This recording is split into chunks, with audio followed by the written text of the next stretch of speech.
ৰাইজসকল বন্ধুসকল মই ফেচবুকত লাইভত আহিলোঁ আৰু আজি এইকাৰণে আহিলোঁ কাৰণ মই এই জায়গাটোত আজি উপস্থিত আছোঁ। এই জায়গাটোৰ লগত মই ব্যক্তিগতভাৱে জড়িত হৈছিলোঁ কাৰণ যেতিয়া এই ভৈৰৱকুণ্ডত 100 হেক্টৰ মাটিত 10 লাখ প্লেণ্টেশ্যন কৰি প্ৰমোদ বড়ো ডাঙৰীয়াই Guinness book of world record কৰিম বুলি কৈছিল আজিৰ পৰা 2 বছৰ আগত ছেপ্টেম্বৰ মাহত।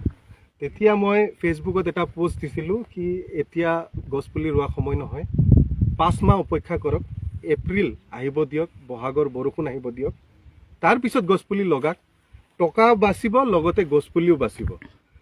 আৰু সেইষাৰ কথা কোৱাৰ কাৰণে প্ৰমোদ বড়ো ডাঙৰীয়াই তেওঁৰ কোম্পানীয়ে মোক UPPL দলৰ পৰা সেই সত্য কথা কোৱাৰ কাৰণে UPPL দলৰ পৰা মোক বহিষ্কাৰ কৰিছিল।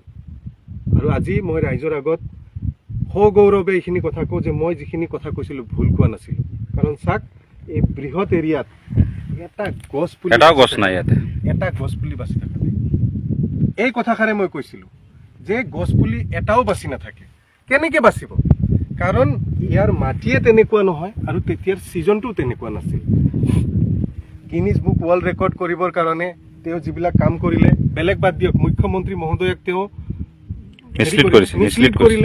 মিছলিড কৰিলে, ইয়াৰ ওপৰত তদন্ত হ'ব লাগে।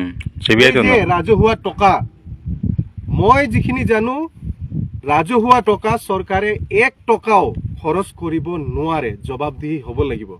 মই এই প্লেণ্টেশ্যনৰ ফাইল প্ৰমোদ বড়ো ডাঙৰীয়াক সুধিম আৰু সেই নোটশ্বিটত কি লিখিছিল সেয়াও মই চাব বিচাৰিম। কিহৰ স্বাৰ্থত ইমান টকা, প্ৰায় 50 কোটি নে তাতকৈ বেছি টকা, 78 কৰোৰ টকা এই অনাহকত অদৰকাৰত ৰাইজৰ টকা খৰচ কৰা হ'ল। কিহৰ কাৰণে কৰা হ'ল? প্ৰমোদ বড়ো ডাঙৰীয়া আপুনি উত্তৰ দিব লাগিব। কিবা ইণ্টাৰেষ্ট আছিল নেকি আপোনাৰ পাৰ্চনেল?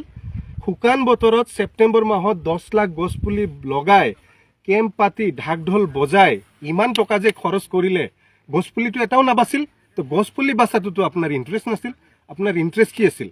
পকেট গৰম, নিজৰ পকেট গৰম কৰাৰ হে আজি প্ৰমাণ হ'ল।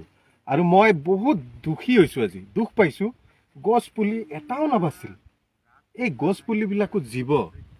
আৰু মই শুনাত, মই যিখিনি জানো বায়'লজি সম্পৰ্কে as a wildlife biologist, গছপুলিও জীৱ আছে, সিহঁতেও কমিউনিকেট কৰিব পাৰে।